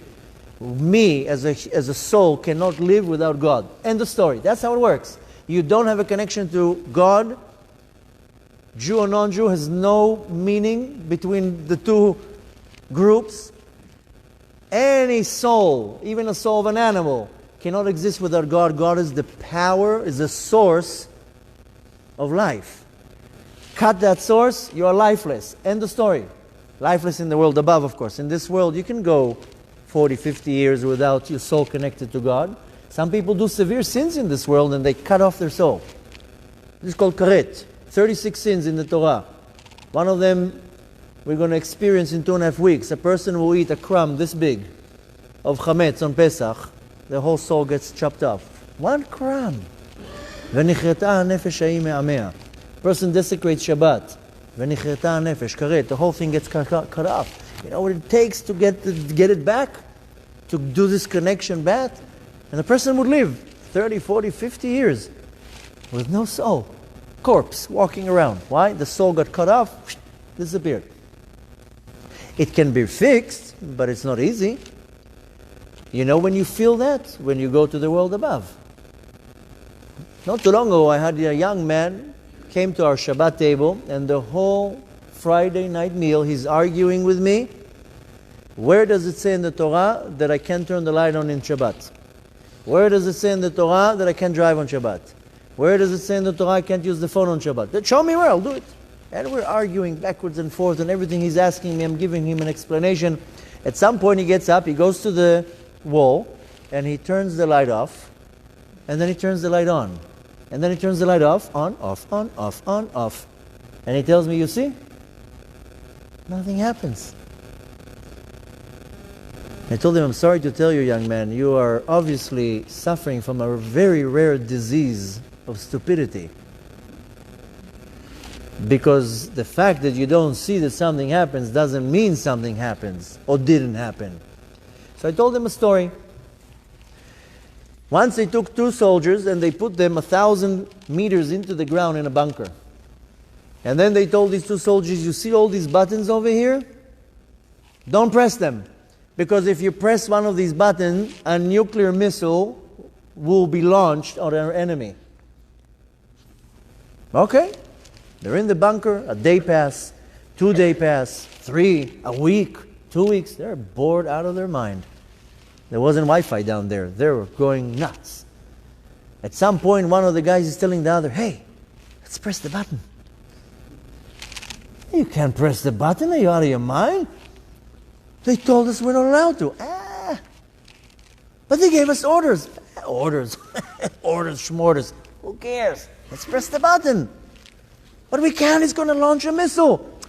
You really believe this nonsense? You really believe? Let's press the button. So they pressed the button. Nothing happened. So they pressed another one. And they pressed another one, another one. Now they're 100 meters into the ground in the bunker. They're not hearing anything. In the meantime, 4th of July, half the world is destroyed. Missiles are flying everywhere. Mushroom clouds all over the world. But they're in a bunker, they don't hear. This is exactly what's going on in this world. The person can do a severe sin in this world, nothing happens. But you know when you see the disaster? When you go to the world above. You can see the disaster in this world, just that people don't make a connection. Most people slander all day long, say Lashon Hara all day long, then they don't understand why they can't find their other half. Or business doesn't work out. Or their relationship, their marital relationship is real bad. Or they have a disease. Or whatever it is. They don't make a connection. So sometimes the reaction is in this world, but the main problem is in the world above. And then they show you the results. Now what you're going to do? You're going to come back here and say, let me fix it up? Yeah, we're going to make you come into another Gilgul to make you fix it up. That's why people don't understand why life is sometimes so hard. Yeah, because you're carrying your baggage from so many incarnations. Now we're juggling all these tikkunim. And this life is hard. Say thank you. The Kadosh Baruch Hu is even giving you the time of day, and He's giving you the opportunity to do the tikkun. The problem is that we have to understand that I, as a soul, have a connection to the Master of the universe, and I cannot damage that connection. Because if I damage that connection, then it will affect me. So I'm screaming to Hashem to save me and to help me. After gazillion years of isolation, darkness, and feeling choked, I suddenly see a microscopic dot of light. Which, I know it sounds like a cliche, but it was the light at the end of the tunnel. And the light is coming closer to me and closer to me and closer and closer. And the closer it comes, the bigger it gets and becomes bigger and bigger and bigger. And at some point, everything is this light. Everywhere that I look, I'm in the light. And I know, with no questions, with no doubts, with no ifs or maybes, that behind this light is the Master of the universe, the King of kings, the Creator of all worlds. B'chvodo v'atzmo, in His glory, is behind this light. And if I somehow grab it, then I will be good. This I don't remember, I remember, I just don't know how to give it in words. One thing that I saw in the light very, very clearly was a shape of a Magen David, 2 triangles. One triangle was facing up, that was like very, very, very powerful, and the small one was very faded in. So it looked like one big triangle. And that was for me, I mean, now I'm using words, this whole experience has no words. That was for me the knowledge the Kadosh Baruch Hu was behind the light. the shape of the triangle. And it felt like as if a hand, it wasn't a hand, but like as if a hand came out and pulled me in. And instantly everything changed. Imagine being in darkness and isolation for gazillion years, and suddenly I'm in the source of light. Now the feeling, first of all, was beyond pleasure. Unbelievable pleasure. There's no such pleasure in this world that I can say it felt like that. There's no such pleasure in this world. The reason why it felt like pleasure is because I only found one way to explain it. I can't pick it up because it's now on the table, but you see this little box on this table? What is it? I know you're all going to tell me it's an iPhone, but it's a sophisticated camera. That's what it is. See, it's a camera. That's what it does. That's what it's here for, by the way. To film me, that I don't know how many people are on there. What does it say? 36 million? That I can sit here and people from across the world that could not come here can see me. That's why it's created for, by the way. And to also prove to us that you can talk and your words can be heard all over the world. You know why we have these phones, by the way? Very soon when Mashiach is going to come, it's going to beep on your phone, like an alert. Remember a year and a half ago there was a hurricane. I was so lucky to spend the hurricane with you. I was wishing for Hashem, please. Usually it's volcanoes, earthquakes, maybe a hurricane for a change. So a year and a half ago, who came? What was his name? Harvey? No, Irma, whatever. I don't know who's the man or a woman that invents those names. Can you imagine the job description? We need you to be very creative in names when it comes to hurricanes. Whatever it is. Nevertheless, remember when the hurricane was coming close, the phone goes, eh, eh, eh, eh. Why do you think we have phones? Mashiach is going to come, the screens will 7 billion screens on the world. Every screen in the world, when Mashiach is going to come, will be intercepted. All the TVs will turn on, billboards. Any screen that exists in the world, there's going to be a message on it that Mashiach came. That's how we're going to know Mashiach comes. I'm not joking. That's one of the many reasons why we have the screens. And it will be like, remember now, I think it was in Superman, when the guy came from Krypton or whatever, and he went into the screens and everybody saw him. Same thing. So, I can now pull this thing here, but you're all going to agree with me that this is a camera. But if you take the sophisticated camera and you hook it to the internet, you know what it is? Any question you have, anything you want to know, let's go with your fingers like this. You know how they used to say on Yellow Pages, let the fingers walk? Remember that? This is the time of the era of the dinosaurs, right? There's the Yellow Pages. Now Yellow Pages, you tell a little kid a Yellow Page, and what? No, it's those fat things that you put to hold the door from moving. All you need to do with this little gadget is like this, and any question you have is in the tip of your hand. Within a split second, Google will spit it out at you. But if you disconnect this from the internet, it's back for being a camera. It felt like I got connected to the main source of information, the master of the universe, a database of knowledge. And instantly, with this connection, endless amount of data was downloaded into me. Instantly, I was a genius. I knew everything about everything. A genius computer that knows everything, understands everything, sees everything. And it's not that I saw or understood mathematical equations, difficult things. It's like as if I knew all the secrets of the universe was in the tip of my hand. And this information came like unbelievable pleasure. The feeling of like the knowledge coming through me, it felt like I'm being electrocuted from pleasure. Unbelievable pleasure. That's one of the many reasons why as human beings we are drawn to things that cause us pleasure. Because the soul has some type of memory and it needs this trigger of the pleasure. So we go after the different pleasures, even though they're instant and physical, but we are drawn to that. Nevertheless, just as a side note, because a lot of people don't realize, but whatever you are pulled to that causes you any type of pleasure, that's where you have to do a tikkun, some type of a rectification. And part of the rectification is not to jump on it. It's to hold yourself and not to right away go after the pleasure. It can be food, can be marital relations, can be many things. But the point is that I felt like I'm being electrocuted from pleasure. It literally felt like, imagine now, you're standing under Niagara Falls. 150 million cubes of water every second is falling down, and I'm being washed by the waterfall. There was only one small problem. That imagine you're going and standing under Niagara Falls and you're trying to get the water with a cup. There's no even a relations between this little cup and the amount of water that's falling down. And you're trying to get the cup like...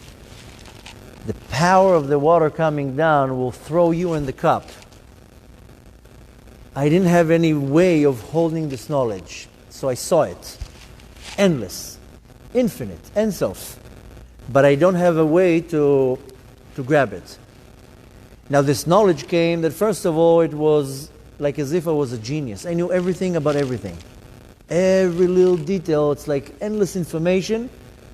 I'm sure you saw a movie called The Matrix. Very good movie, not the second one and the third. Second and third is nonsense. The first one is actually based on the teachings of Kabbalah. The idea.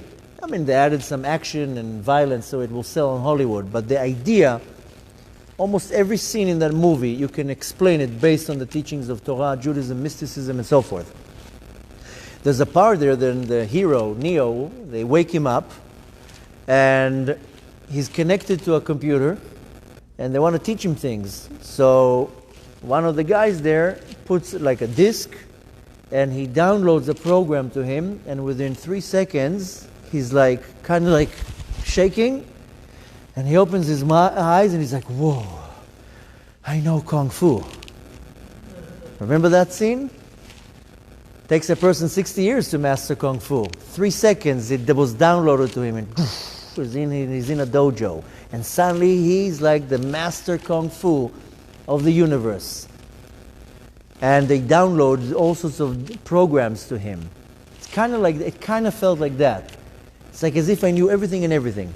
Every little thing. Unbelievable amount of wisdom. But there was another way how this knowledge came down, which was much more interesting, is that I saw this panoramic picture of the entire world from the day the world was created till the last day. One long strip, one long panoramic picture of a genius master plan built from endless amount of details, all connected to each other in a sophisticated way, what we call divine providence, hashgacha pratit. Every little detail was connected to each other. You know, when you walk in the street, there are like 100, 1,000, sometimes 10,000 people around you. Everything is connected to each other. Nothing is by chance. Just imagine how many details around you all day long. Everything is pre-calculated. Kadosh Baruch Hu moves everything in a sophisticated way. Not even 1 second is missed. If you bump into somebody in the street, it's because the Kadosh Baruch Hu wanted you to bump into that person. Nothing moves. The leaves fall next to you. There's a reason for that. A mosquito flies, every little thing. Don't start becoming OCD on it, but everything is precisely organized to the detail. The point is that we don't realize what's going on around us. And we don't understand what's going on around us. So this whole world is an enigma. Most people, they look at this world, they don't understand nothing. Because when you look at this world, what do we see? Death, diseases, hardship, suffering, wars, Holocaust, terror attacks. The human mind cannot fathom and cannot understand. Why? Why? The most stupid question. Why? You know you'll never get an answer. Why are you asking why? There's another question that I really love. What if? What if? My 3-year-olds ask the 5-year-olds, what if? What if we had the keys to the ice cream store. We would have all the ice cream in the world. And then the 5-year-old answers her, no, we won't, because there are other ice cream stores and we're going to have keys of all the ice cream stores. But it will still be cool to have the ice cream store key, because we can have a lot of ice cream. That's a conversation of a 3-year-old and a 5-year-old. What if? You will never get answers to 99% of your questions. No point of asking why.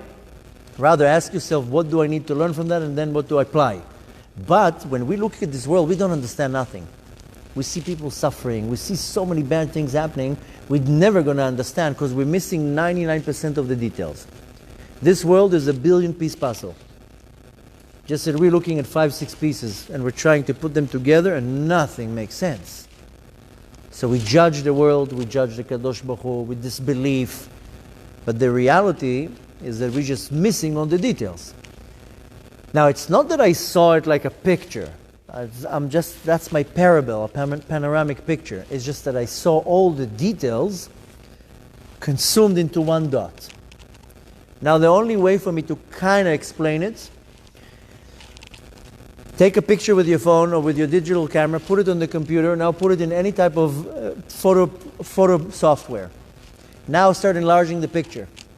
In the beginning, when it fits into the screen, so it goes from a small picture to a little bit of a bigger picture. But now continue clicking the plus button and click and click and click to a point that what do you see? A lot of dots. It's more like squares than dots. All the pixels. Some pictures can have 20 million pixels.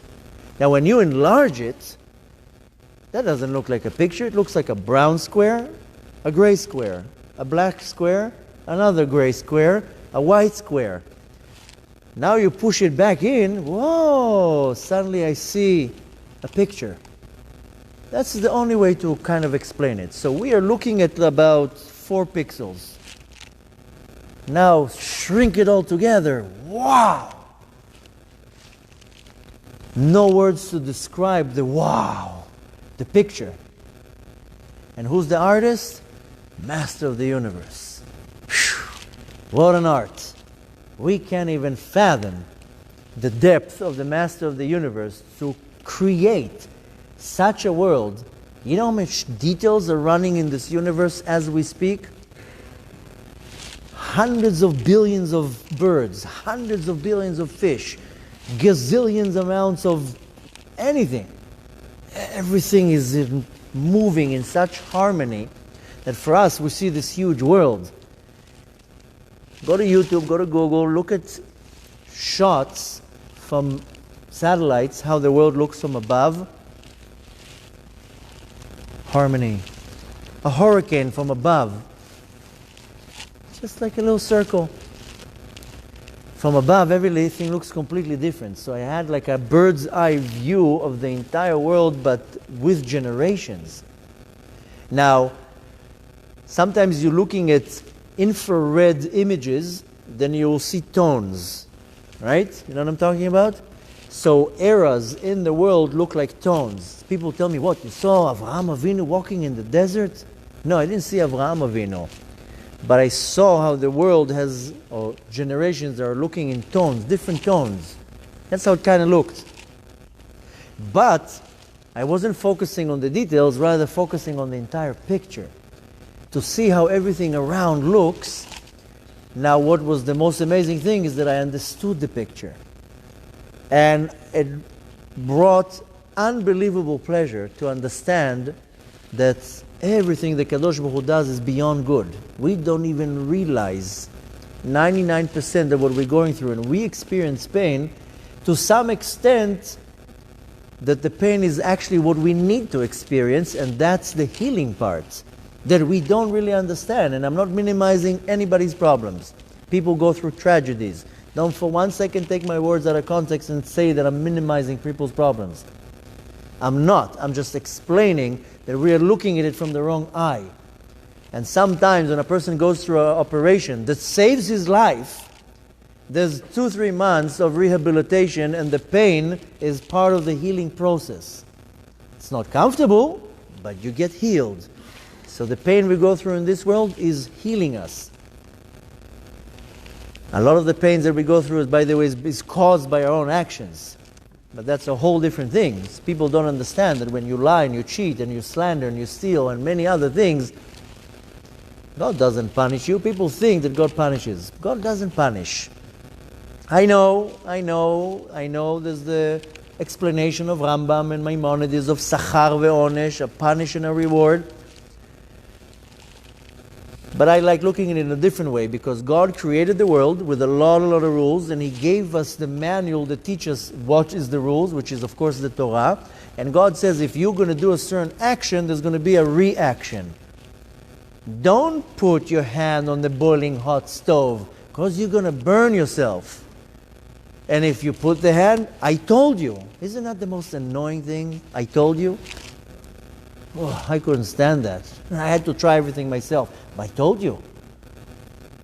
So Hashem tells me, don't do this. It's not going to be a good ending. Don't do that. Don't eat this animal. Don't say that word. Why? Because it's going to be a bad reaction. Bang your head at the wall, I guarantee you, you're going to have a headache.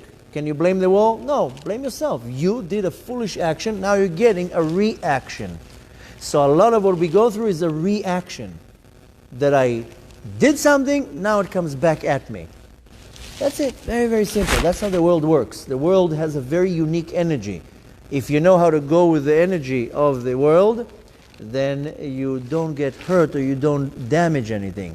Go against the energy of the world, then it will bounce right back at you. That's it. Very simple. So a lot of the problems that we go through is my own action. But a lot of the actions and the problems that I go through is part of the system. So I use always the term panoramic picture, but now to kind of, I don't want to say the word correct it, because it looked like a panoramic picture, but it looked like a condensed picture. And I was able to, instead of clicking the plus button to make the picture large, I clicked the minus button, and it became smaller, till I saw one detail. Wow! Hashem Echad, Shmo Echad. One detail. Everything was included in that detail. You know those pictures that are formed from 10,000 pictures? And when you're standing 200 feet away, it's like you see a face of a person? Brilliant how they do that, huh? And then you go close and you're like, oh my God, look, it's like 10,000 pictures. It kind of looked like that, but it's like as if I saw the idea. This is where the idea, I was able to grasp what it means that Hashem is one. Because there was nothing else. Everything was condensed into one thing. Everything was connected. And when one detail suffers, that messes up the whole thing. That's why we have to understand that everything that I do affects everybody around me. And everything that you do affects me. And that's why one of the most severest sins we have in the Torah is to hate another person for no reason. Baseless hatred. Sinat chinam. One of the worst that people can do. I believe, that's my opinion, that Mashiach is not here only because of sinat chinam. And I know a lot of people like to argue about that. No, there's a lot of chesed, there's a lot of good people. I'm not saying there's not good people. I'm just saying that I think that the only reason Mashiach is not here is sinat chinam. I mean, it's not that I'm inventing something. We know that the first temple was destroyed from 3 sins: idol worship, forbidden relations, and bloodshed. Since the sin was revealed, then the length of the exile was revealed. When they went out of Yerushalayim, they went to Persia for 70 years. That's what the prophet said. You're going to 7 years. 67 years later was the story with Purim. We just read that. 3 years later, they went back to Eretz Israel. The second temple was destroyed from one sin, sinat chinam. Since the hate is not revealed, then the length of the exile is not revealed. So up until now, 1,950 years to be exact, we are in exile. Because we can't stand each other. Because he's Ashkenazi and he's Sephardi and he wears a black suit and he wears a blue suit and his hat is going like this and his hat is going like that and he says